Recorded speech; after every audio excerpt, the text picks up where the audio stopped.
Next dynamic woman, we're going to go to a powerful voice of the Native community that's fighting uranium mining. So now we're going to the only anti-nuke presidential candidate out there in America, Jill Stein. Hold on. The Green Party is running a phenomenal campaign in the United States of America. They have less than $500,000. And Jill Stein is making her way all over the country, running ragged to speak to groups all over the place to help us build a strong coalition across all these different issues and bring people together. It's unfortunate because the Green Party's amount of money, the two major political parties spend in 1 hour. And yet, Jill is continuing to poll with numbers more than 2%, without any money, without any media coverage. That shows that people in America are fed up and frustrated. And if we build this movement the way it needs to be built, we need to have a strong Green Party in the United States. In Germany, where they're phasing out nuclear power, the Green Party has taken the lead. In Italy, where nuclear power was phased out, the Green Party was in the lead. So I'm honored today to introduce our next President of the United States, Jill Stein!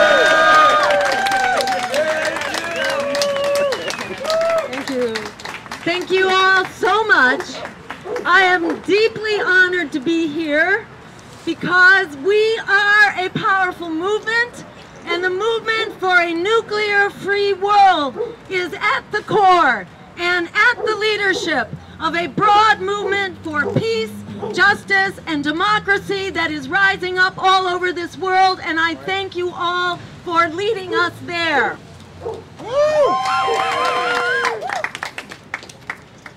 As you know, this nuclear madness is destroying us. Every link in the chain, from the mining to the milling, to the energy production, to the production of waste.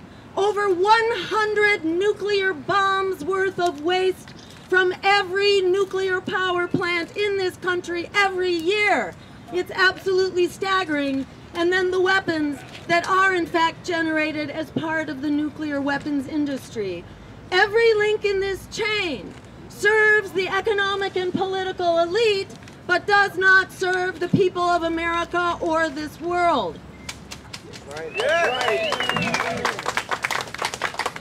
Starting with the cost, for example, as you know, we can achieve per kilowatt hour a cost of 1 to 2 cents through renewable energy and conservation and efficiency. 1 to 2 cents versus 25 to 30 cents per kilowatt hour through nuclear energy. It does not make any sense at all.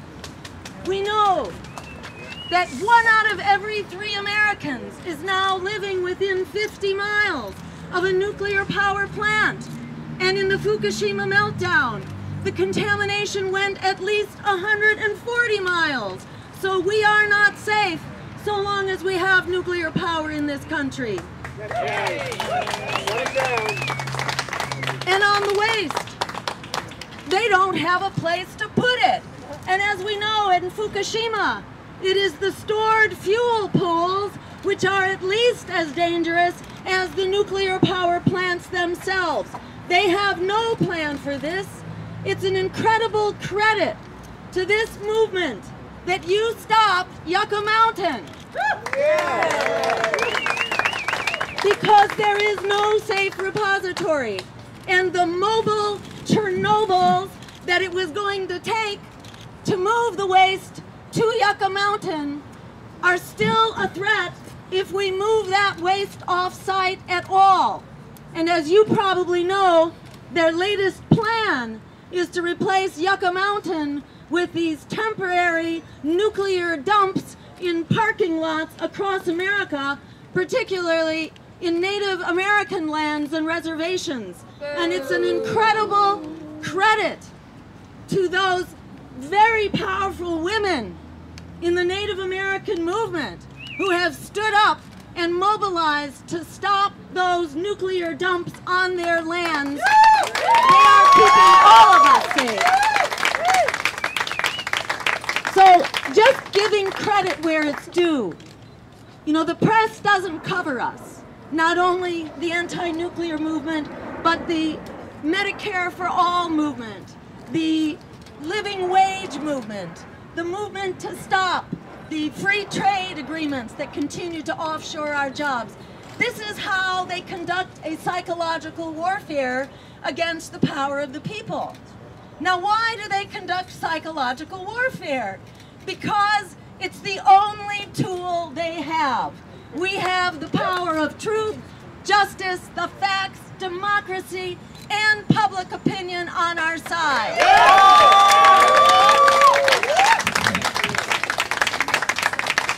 On virtually all of the issues that we are standing for as a broad movement, we have the support of the American public.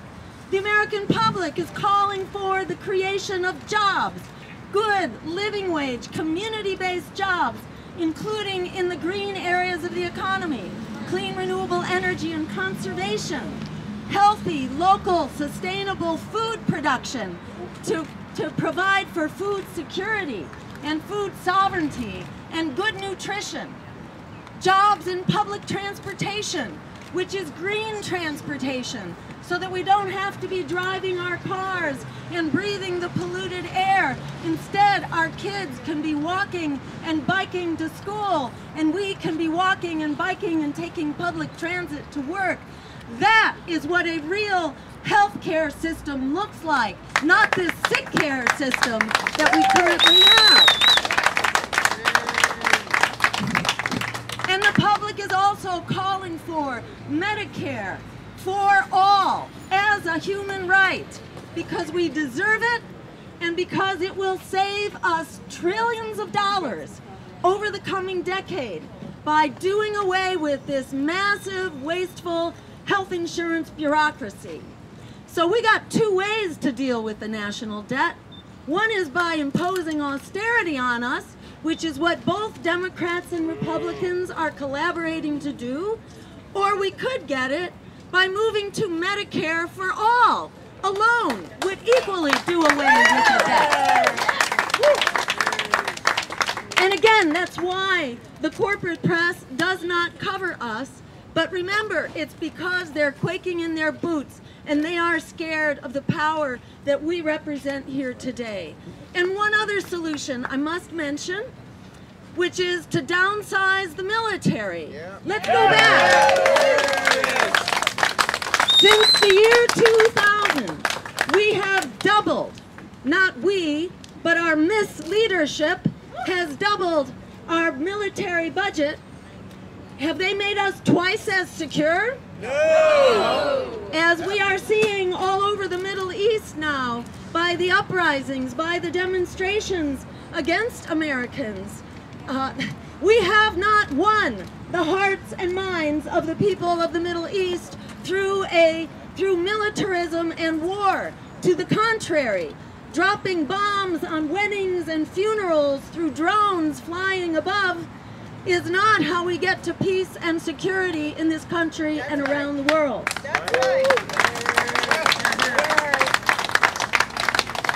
By threatening to attack Iran because of a potential for nuclear weapons is not the way forward. We know, we have a long experience actually with the Cold War and the containment of nuclear weapons. There were some who suggested that we simply bomb the Soviet Union back during the Cold War as a way to containment. Thankfully, that was not done, and saner heads prevailed. We need to follow a similar path now, not just by targeting Iran, but by creating a nuclear-free Middle East as the first step towards true nuclear disarmament worldwide. That is the only path to nuclear security. We cannot achieve non-proliferation without actually moving towards nuclear abolition in its entirety. So, last comment is just to say that people, you will hear over and over again say, oh, but I dare not. I dare not stand up for myself. I dare not stand up to end these free trade agreements that are sending our jobs overseas, which Barack Obama is negotiating the latest extreme example of, this Trans-Pacific Partnership.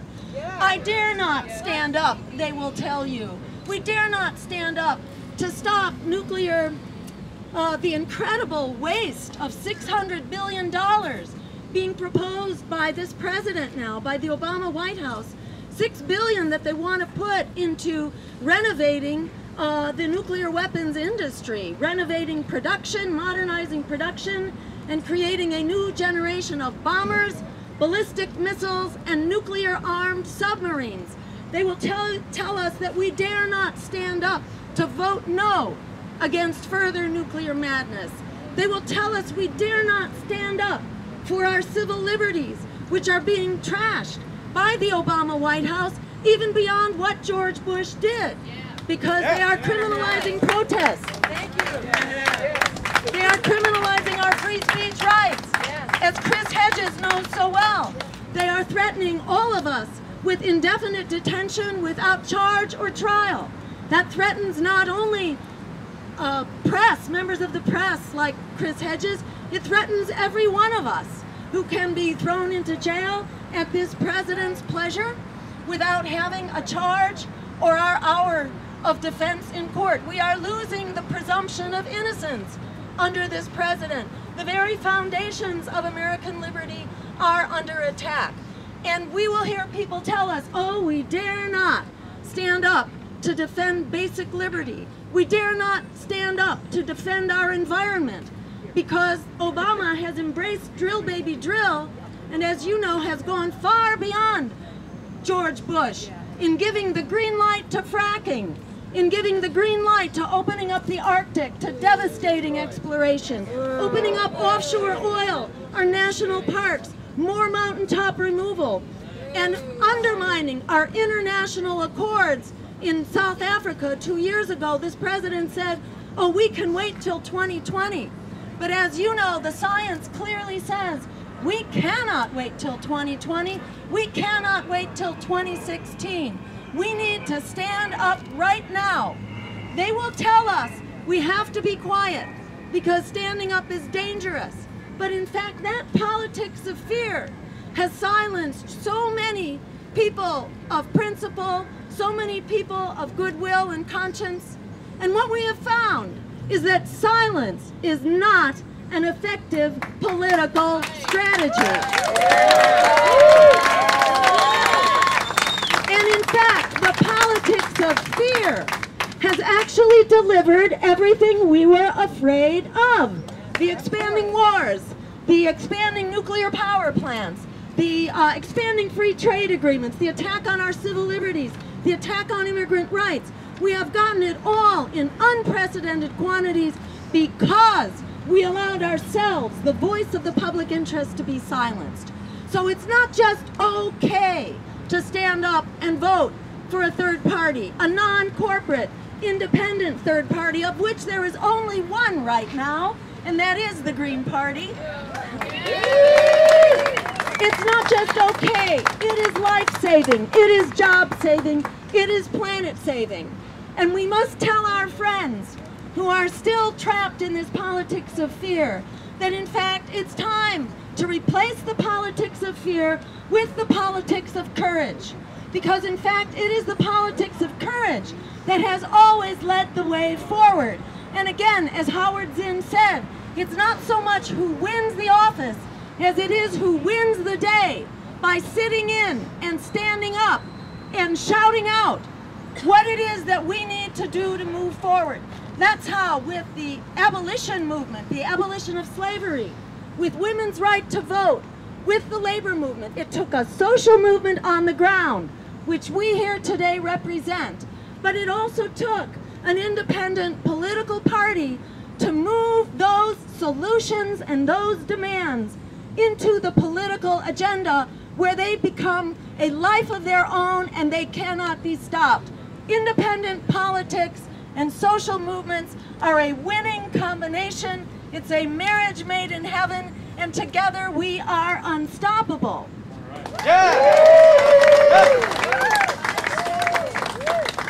One last word on that, which is debates. The American people are clamoring for a full and fair debate.